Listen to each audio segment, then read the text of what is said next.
okay, what happens? Contohlah, setakat I nak mandi extra setengah jam. What will happen to my anak? Right? Adakah suddenly anak I dah tak sayang I forever? Right?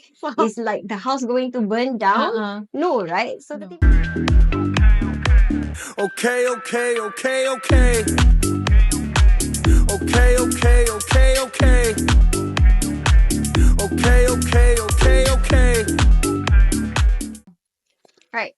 Welcome back to another episode with the Okay Job podcast, the podcast for modest, modern women navigating modern lifestyles. So I'm Zaza and this is... Lina.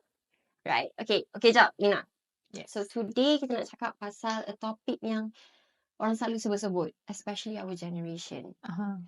Kita panggil me time. Yes. Tapi the most recent term I rasa healing. Healing. Aku healing sampai pagi tak balik. Okay. Famous lagu tu. Yes. Tapi I rasa like in older generations, konsep ni macam foreign. Macam orang tak biasa. Macam tak common lah. Betul. I mean like, me time, what's that? Kan? So, hari ni kita akan cakap tentang the what, right? What is me time? The why we should have me time. And kalau betul me time ni perlu, how do we find time for me time? Alright, so Lina, can you please explain a bit more about what is me time? Alright, so me time ni sebenarnya dia adalah masa untuk diri sendiri. That's why kita panggil dia me time. Me time tu benda simple tapi kadang-kadang kita lupa. Okay, me time ni bila kita ambil masa untuk buat benda yang kita suka, benda yang kita enjoy, benda-benda yang relax lah. Relax tu tak ada masalah. Kita duduk kat rumah, tengok TV semua tu relax. Tapi the issue is bila you dah berkeluarga, you ada anak, konsep me time ni boleh nampak selfish. Betul tak? Betul. So parental burnout is real tau. Dia adalah a state of mental, physical and emotional exhaustions. So dalam surrounding saya kan, I selalu dengar sometimes saya nampak dekat social media orang post kan, I penat, I macam ni. Tapi kalau I nak keluar, I rasa bersalah, tinggalkan anak dan sebagainya lah. So benda tu macam ada satu negative connotations to it. So Zaza, sebab you dah ada anak kan, so maybe you boleh relate dengan experience ni. You pernah rasa bersalah tak untuk ada me time? Alright, okay. So full disclosure, I ada helper. Okay, so I was raised pun memang I ada bibik lah when I was smaller. So awal-awal when we were married, I rasa senang. Right? I just cakap dengan my husband, I nak pergi salon ke, I nak pergi spa ke, I nak pergi urut ke, whatever. I just cakap dengan dia and he'll be like, okay. And then he will do his own activity lah. Nak pergi main futsal ke, apa ke, dia lepak kat rumah tengok TV, whatever. But once dah ada anak ni, it's more to kita orang sendiri as parents kot. Like macam, after work, right, so kita orang both working, kenapa kita tak guna that extra time to spend with our anak dah lah kita pergi kerja. And then, isn't this extra time should be spent with anak je? So that's the struggle that we have lah as parents. So yeah. Faham. And that leads to mom guilt, betul tak? Yeah. But I guess that's a whole other discussion that we can discuss too. Betul. Yelah, masa yang you ada ni pendek tau. So, masa yang ada tu, sama ada you nak spend untuk anak you atau you nak spend untuk diri you. Kat situ yang dia nampak selfish tu. Bila ada me time ni, betul tak? So, kita kena tahu, it's important. Kenapa kita nak consider me time ni? Maybe you boleh share sikit, Zaza. Kenapa you rasa pentingnya ada me time ni? Yes. So despite the name actually, sebab for this topic, I did some own research of my own kan. So I think it's very interesting. Despite the name me time, actually orang kata it could be spent time alone ataupun it could be in a group. Actually depends on the person and the character. So most probably because me time is like to recharge kan. So most probably kalau introvert, you nak spend time alone. Kalau extrovert sebenarnya lagi excited kalau you go out and jumpa kawan-kawan. Jumpa kawan-kawan. Like you recharge, you get energy from other people. But other than that, bila I search, like, okay, why do we need to carve time for me time? Is that they were talking about our brain tau. So bila kita kerja, especially at our age, I rasa orang yang have a career, maybe diorang dah sampai ke tahap macam manager. You have people under you. Kan yang you manage macam how to lead a team and stuff like that. Ataupun you're a parent at home, actually you dua-dua adopt like a CEO thinking punya cara tau. Sebab you need self-control and also make rational decision making. Kat office maybe you talk about planning for a project ke, costing and whatnot, all of those kan. Kat rumah as a mom pula, lain pula jenis dia like, anak you tertumpahkan susu. How do I react? Right? I tak nak tiba-tiba mengamuk. But what do? How do I cakap dengan dia tak marah sangat? So all of that, when we react, kita guna kita punya prefrontal cortex. Okay. So prefrontal cortex ni, I pun belajar, apparently it's the part of the brain yang formed paling lambat. Cuba Okay. teka, you rasa bila? Bila prefrontal cortex ni completely formed? Bila something happens right Tak, then? umur kita. Oh, okay. Ha. Umur kita maybe dah 30. Okay, that's not too bad. Before this, I assume macam maybe 5 tahun, 10 tahun. But actually, it's around 25 years. Oh, lambat Lambat. So macam, that's why also some things, maybe when we're too young, kita Okay. memang susah nak make better decisions. So Faham. if you get married earlier, you might struggle a bit more lah to like manage. Itulah isu kematangan. Yes, Okay. to manage like anak, at the same time nak manage kerja. So kalau you, awal-awal sangat tu selalu yang ada masalah rumah tangga and stuff like Faham. that, because your brain macam tak bersedia nak handle all of those, dia tak Okay. matang lagi. Dia belum masak lagi. Betul, exactly. I pun macam at one point I rasa macam hidup tu sebenarnya tenang. So I guess that's when our prefrontal cortex tu sebenarnya macam dah develop a bit better kan. So when we're tired tapi we don't use that prefrontal cortex. It just shuts down, and then dia akan guna amygdala in our brain. So Okay. amygdala ni is in charge of our emotions Okay. and in charge of our fight or flight punya reaction. Okay. So that's why bila kita tak cukup rehat, then maybe for moms, you suddenly just like snap and marah dekat your anak, or like some bad cases you pukul anak, dera anak, right? So that's when you cannot think rationally. Sama juga kat office. Maybe kadang-kadang you rasa macam bos ni macam tak rasional langsung. Macam, you know, like very angry, all the time nak marah, right? Kat rumah pun, mama ni garang lah. Kenapa mama asyik marah je? Like, your anak pun macam tak nak spend time with you because you're always macam so high strung, you know? So, I think that's like one of the biggest reason why you should take that me time. So that you tak penat and you can make rational decisions even in high stress punya situations. So kiranya apa yang you explain tu adalah me time tu dia reset balik lah. Yes. The Recharge. Dia recharge balik that part Badan of you the tak brain. penat, so dia boleh guna that part balik. So kalau you penat, dia tak larat nak activate that part of your brain. Dia tak sempat nak process apa yang berlaku. Betul. Mula dekat kerja, you stress, and then balik rumah, a different kind of stress. Okay. Okay. Very interesting explanation. So, that is what happen. Biasanya bila kita penat, kita cepat marah. And then kita react, apa orang kata? Irresponsibly dekat anak-anak atau orang sekeliling. Which is true. I mean, which is very, very valid because you bukannya robot. Betul tak? You pun ada perasaan, ada emotion. Tapi bila you faham the concept yang you baru explain tadi tu, the scientific reason behind it, it makes sense now. And kita pun senang nak explain kat orang kenapa orang judge kat kita bila kita ada me time. Betul. Okay, so sekarang kita dah tahu why it's so important. How do we find me time? We want to share 4 strategies. Okay, I'll start with the first one, which is express your needs. Express your needs ni very, very important. Nampak macam senang. You have to bagi tahu, you have to communicate with your husband, your parents, whoever that you think you needs to know why you need the me time. Sometimes ada couple yang ada anak duduk dengan mak mentua atau bapak mentua, for example kan. Mungkin husband you faham, tak apalah dia nak keluar, I boleh jaga anak sekejap. Tapi nanti mak mentua macam, kenapa pula suruh anak aku jaga ni kan? Konsep tu foreign untuk orang-orang dulu-dulu, betul tak? Ada juga suami yang tak memahami, tak semua hanya segelintir. So, you have to explain it to them, communicate, very, very basic communication for them to allow it to happen. So, and then another thing is that you can start small. Maybe you pun rasa bersalah kan nak tiba-tiba anak masih kecil, you macam, Roger member jomlah kita pergi shopping kat Pavilion, me time pergi coffee-coffee semua kan.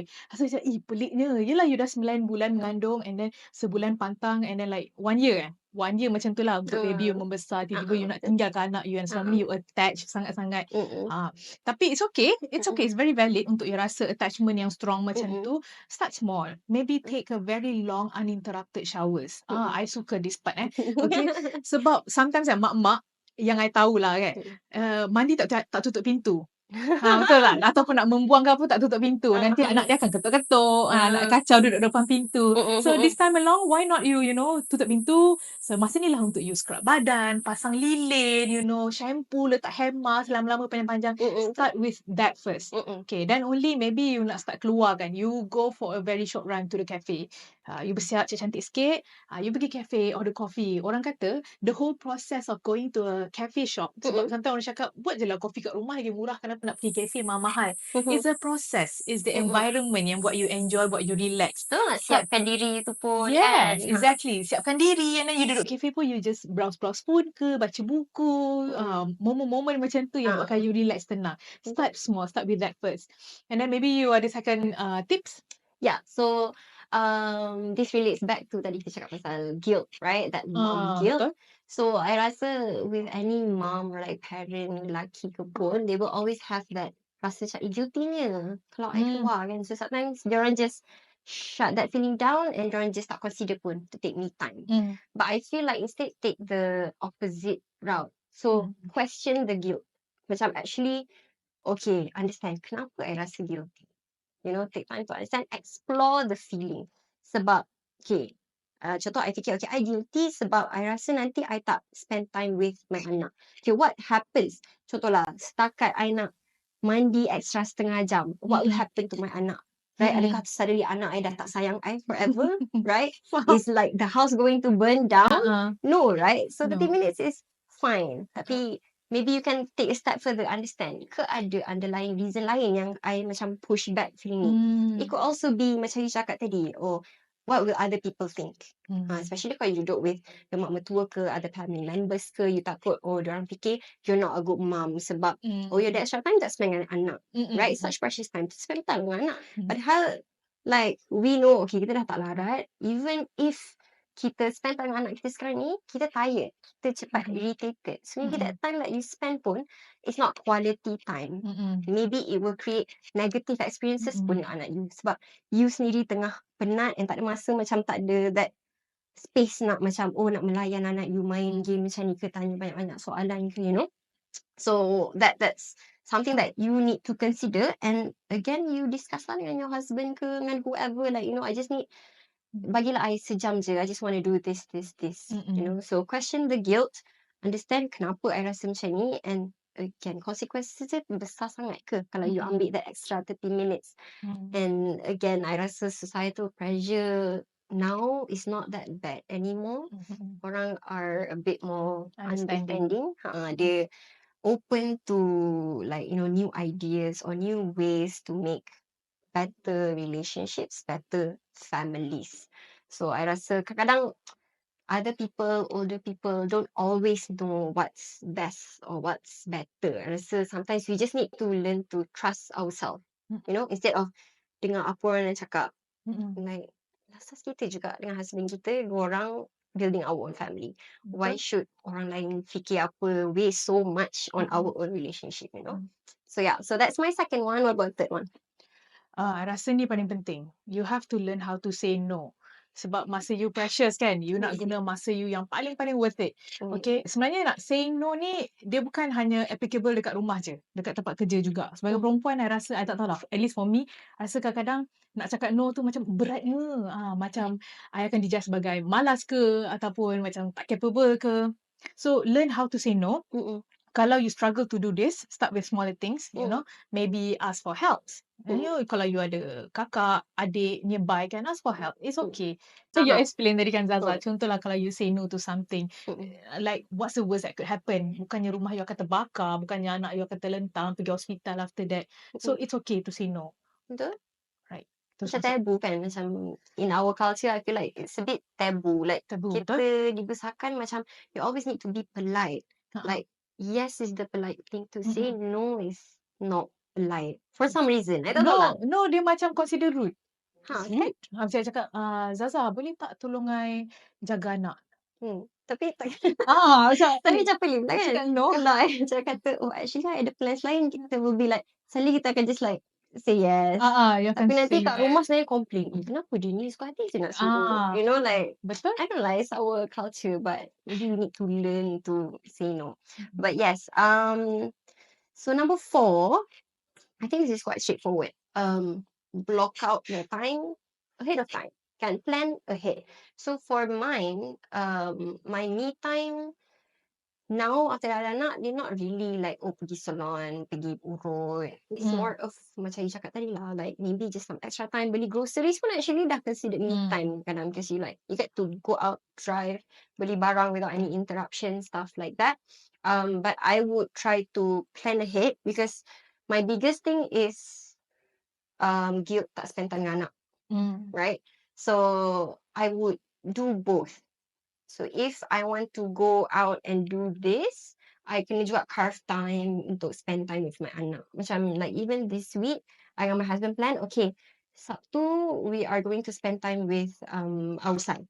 Okay, so we pergi jalan, we pergi makan, we find a book for him, find like one toy, we spend time. Because I know, Ahad ni I'll be a bit busy, I have stuff to do, so I carve out the whole one lah. So you tak terabai your me time, at the same time you tak terabai benda lain yang is also in your priority list, you know. So plan ahead, do a schedule.